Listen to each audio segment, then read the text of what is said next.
We use cast iron skillets all the time in the Tasty Kitchen for a million different reasons. They're virtually indestructible, they last forever, and unlike a lot of things you're going to have in your kitchen, they actually tend to get better with age. People are often a little bit intimidated by cast iron, thinking it's very hard to deal with or hard to clean.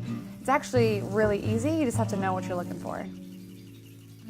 So seasoning is a process you want to go through even if it's new or you have an old cast iron that was passed down to you. Often when you have a new cast iron and there's been any water that's left on, they're really susceptible to rust. We're going to help you figure out how to prevent that from happening and how to clean that off. So we're going to start by getting some steel wool. Whether it's new or has a bunch of rust on it, we're just going to scrub it down with steel wool with a mild dish soap and just get it down to its kind of base layer. The way that cast irons are made, it's all kind of one piece, and you can't just season the part that you cook with, you want to season the entire thing. While we're here, we're just going to keep scrubbing along all of the sides, on the back of it, turn it over, get the handle. Once you're happy you got all the rust and or gunk off there, you can go give it a rinse under hot water and either use one of those non-abrasive scouring pads or the tough side of a sponge and just do another little quick go around, making sure you got every nook and cranny.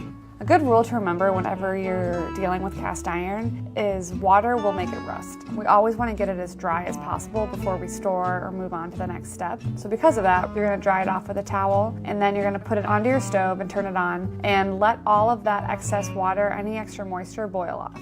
Once you're happy your skillet is bone dry, we're going to take it off the heat and start our seasoning process with a thin layer of oil. The new standard is that flaxseed oil is the best oil for the job.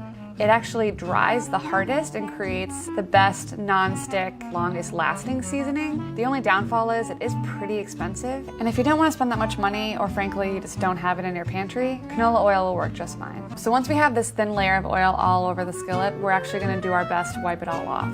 There's enough oil that is soaked into those open pores. So take the clean side of your paper towel and rub off as much of the oil as you can. One of the biggest problems people have is they don't wipe off enough oil and they have too thick of a layer and then it comes out of the oven very sticky still and not giving them the result that they want. So you're gonna put your cast iron in your oven on the highest temperature it can go, between 450 and 500 degrees. So this process is gonna take about an hour. The reason why we need our oven so high is we actually want to take the oil past its smoking point so that the oil actually starts to break down and bond with the cast iron. So if you've ever taken out your skillet and it's still kind of brown and sticky, it's probably because your oven wasn't hot enough. So after an hour, you can turn off your oven and let it cool in there. The result is a hard, glassy layer that we're looking for that helps make our cast iron non-stick.